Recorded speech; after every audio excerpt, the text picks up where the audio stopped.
What's up, guys? Welcome to Daily Dose of Reddit. This is your host, Zach, and today's subreddit is r/IDontWorkHereLady. This story's called Karen, I want this troglodyte fired and arrested. Hi there, I am new to Reddit. This is my first post, so please forgive formatting, etc. I recently discovered r/ and set up an account just so I could share my Karen story. I hope it is okay. This intro is kinda long, but it goes to state of mind and sets up the encounter. This was the very early 90s, before the internet or the Karen phenomena. I live in a small town in a rural county. I worked for a local law enforcement agency during the day and at a large retailer at night, stripping, scrubbing, waxing the floors. It was a ton of hours, but you gotta pay the bills. This afforded my wife the opportunity to work normal hours and be there to take care of the kids. Our sons were 3 and 4 at the time. One night, I was particularly tired. Things were pretty much caught up at work, and I was wandering around in full zombie mode. My manager told me to go ahead and wrap up my work and clock out at midnight. I usually worked until 4 a.m. I get home about 20 minutes later to find a strange car in my driveway and a strange man and my wife. Oh no. I walked in my bedroom right in the middle of some overly passionate kissing. And given my profession and training, they were terrified that I would kill them, or worse. I've always prided myself in being able to control even the most dangerous situations by talking people down and avoiding any use of force, no matter how tense things got. I just stood there and ordered him to get out of my house and take that whore with him. I was beyond furious, but managed to hang on to the last strand of control that I had. As they ran out of the house, I shouted after her that she should come pick up her things from the yard in a couple of days. Fast forward 3 days. I am a total wreck. I have not slept and barely eaten and have been walking around borderline in shock. My wife and kids were my entire world, and it was all suddenly torn down around me. I called my supervisor at the department and told him everything that happened and asked for a few mental health days. He agreed and gave me the time off. I don't need to be around the public in that state of mind with a weapon. We have legal insurance at work. It works like medical insurance. You pick a lawyer from a list of providers and their specialty for discounted or even free services. The lawyer I chose was in the next county in the big city. Our meeting did not go well. She advised me that even with what had happened, the court would most likely rule that since she is the mother, she gets the kids and I would have to pay her child support, which is exactly what happened. It was a different time back then. I staggered out of her office feeling like I had been kicked in the gut. I was already in very bad shape, and this just pushed it to 11. My mouth was very dry and my throat felt like it would close.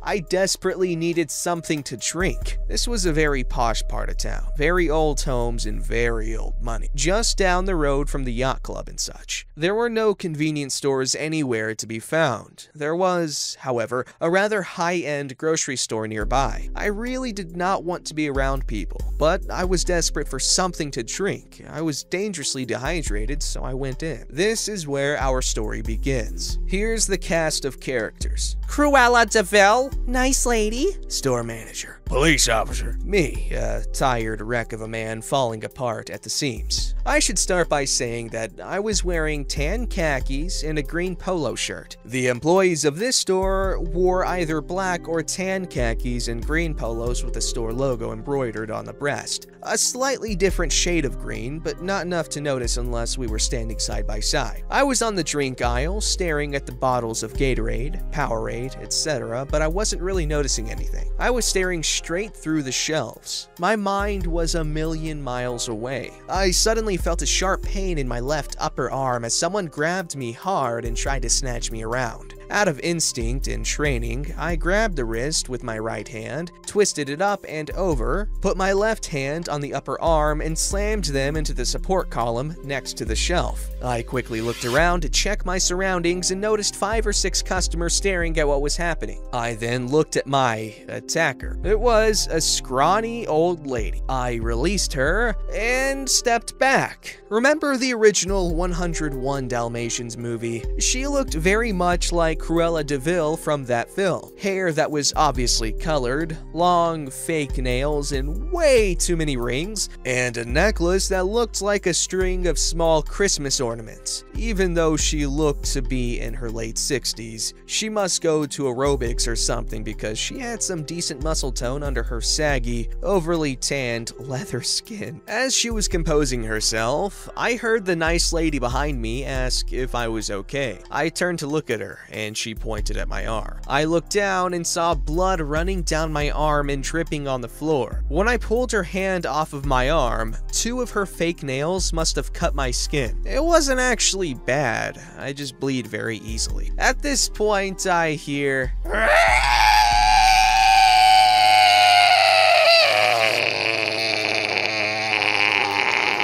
I turned towards Cruella de Vil just in time to hear, "How dare you, peasant!" Yes, she called me a peasant. "Do you know who my husband is?" Then she reached back to swing at me. As she tried to slap me, I simply stepped back the last second, causing her to miss. She lost her balance and fell forward. She knocked down several drink bottles off of the shelf and fell face first into a shelf, causing her lip and nose to bleed. He's mastered Ultra Instinct. About this time, the manager rounded the corner and asked what was going on. Apparently, he saw her try to hit me and fall down. "I want this troglodyte!" Gotta love her vocabulary. "Fired and arrested!" The manager looks at me and tells her that I do not work there. "Bull's not! He ignored me and refused to assist me, then attacked me and tried to kill me!" About this time, I saw a local police officer rounding the corner. Apparently, one of the customers at the store called him as soon as this all started. The police officer must have been very nearby. Excellent response time. Cruella de Vil, putting on her best victim face. "Oh, thank God you're here!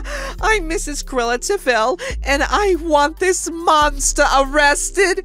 He tried to kill me!" Cue the sad puppy dog eyes and crocodile tears. "Excuse me, officer, that's not at all what happened. She grabbed him and..." "Stop lying to cover for him, you trollop!" Cruella de Vil's spectacular vocab again. I hold up my department ID for the police officer to see. I do not work here. I work at my local department. I turn to the store manager and say, pointing up, "Do those cameras work?" "Excuse me, police officer, do you see the blood on his arm?" Pointing to the bleeding scratches on my arm. "That's where she..." "Stop lying for him! My husband is Mr. Cruella de Vil, and you'll do what I say right now, or I will call him and he will destroy all of you!" "Ma'am, maybe it's best that we come to store manager's office to discuss this." As we all turned to leave, he asked store manager to take her to his office while he talked to me for a second. Having apparently dealt with her before, he says, "Okay, so what actually happened?" I told him and reminded him that it will all be on tape as I pointed back up to the camera mount. "Police officer, I can tell you that she was screaming at him for a while and then attacked him for no reason. I was on the aisle and saw the whole thing." Then she looked at me. "Didn't you hear her screaming at you?" "I'm sorry, I was lost in thought. I didn't notice her until she grabbed me. I also have pretty bad tinnitus from my time in the military, so that could have also contributed to me missing Cruella de Vil's gentle requests for my assistance." "Thank you, ma'am. I'll need your contact information for the report and a possible testimony." Turns to me. "I'll need your information as well." I gave him one of my department business cards. He advised me to let my department know right away. He also told me that her husband actually is someone very important in the city. He was a retired city commissioner and former CEO of a big insurance agency, and that many big city leaders, all the way up to the mayor's office, were basically in his pocket. I went directly to my supervisor's office and told him the whole story. He had me fill out an incident report and all supplemental forms. He said it sounded like a clear case of self-defense, especially if it was all on camera. She'd probably be charged with aggravated battery since there were injuries. And that was it. Nothing else ever happened. I never heard another thing. I called my uncle, who was a longtime officer in that department, and my inspiration for going into law enforcement, and even he couldn't find anything about it. No police report or anything.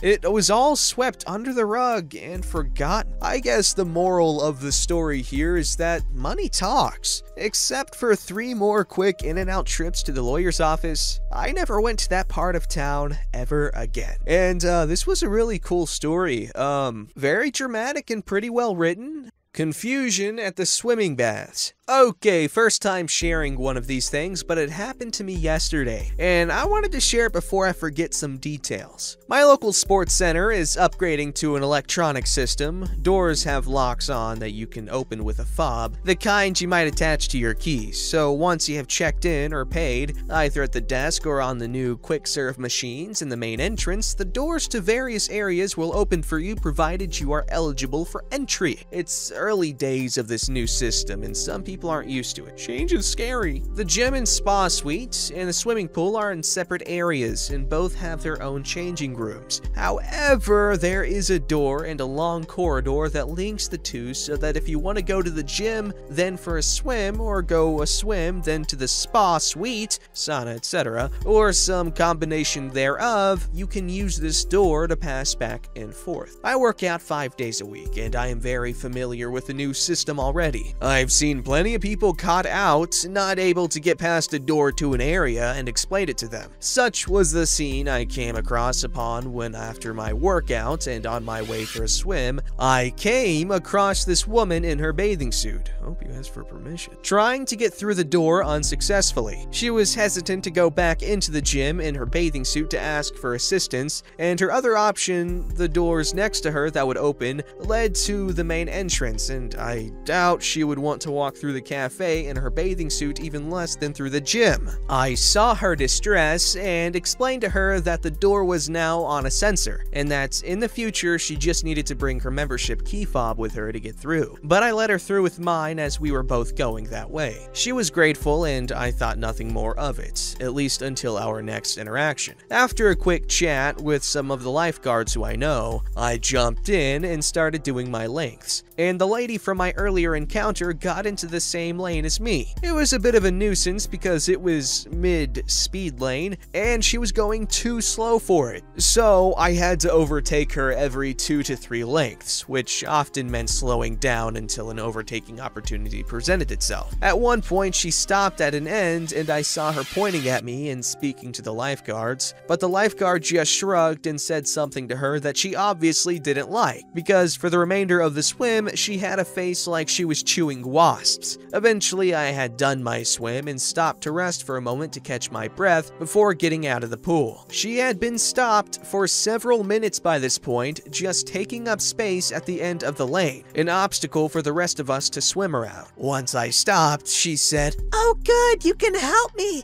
I need you to move this so that I can get out." And she pointed to the line of floats that separate the different swimming lanes. It's a long steel wire that runs the length of the pool and is covered with plastic-colored floats. I told her that I couldn't do that because A, it's not my place to do so, and B, it was very securely and tightly fastened to the wall. So this was not some simple hook or latch system. She insisted that I help her because she couldn't get her hair wet, as she had an important appointment, which she didn't elaborate on, nor why that was suddenly my problem. This strange standoff and insistence that I help her went on for another few minutes, and after the second time of it circling around to the same words coming from her, I decided not to participate in the circle a third time and simply dove under the barrier, swam to the stairs, climbed out, and left her to her own conundrum. I went back to the gym, to the changing rooms, got changed and headed up to leave, and there she was complaining to some very high-profile people. The sport facility manager, who you never really see. I only know who he is from the few times I booked the main hall to organize martial arts events. I'm a coach, and standing next to him were 2 local politicians. One who was representative for the area the sports center was in, and the other was on the board for sports and recreation. They were obviously there for some official business,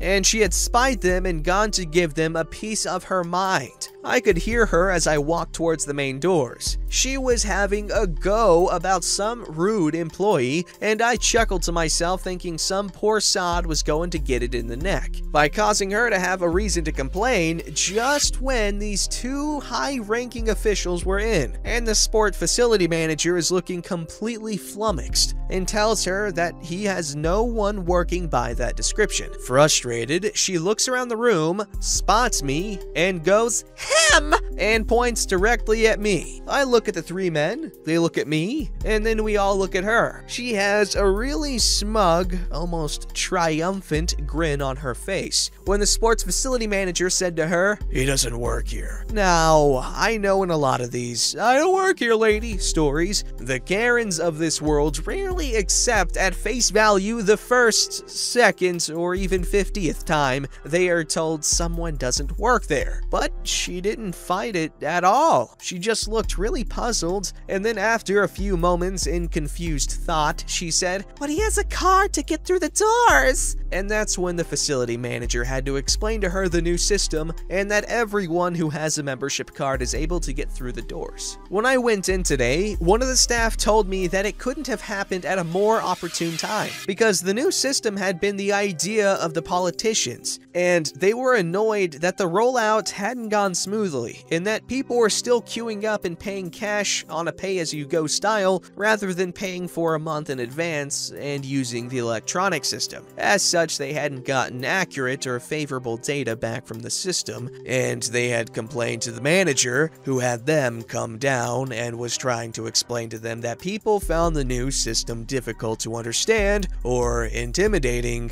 or were just being slow to adapt to change. Our misunderstanding underlined his own point so beautifully, it couldn't have gone better had he orchestrated it himself. And for them to be stood there next to him when it all went down, I bet he'll be telling that story for years to come. You know what? That's a pretty freaking cool story. It's really cool to have stuff like that fall into place so perfectly, and to have been a part of that would have been really, really, really cool. And I'm thankful for this having been shared with us. Pretty cool.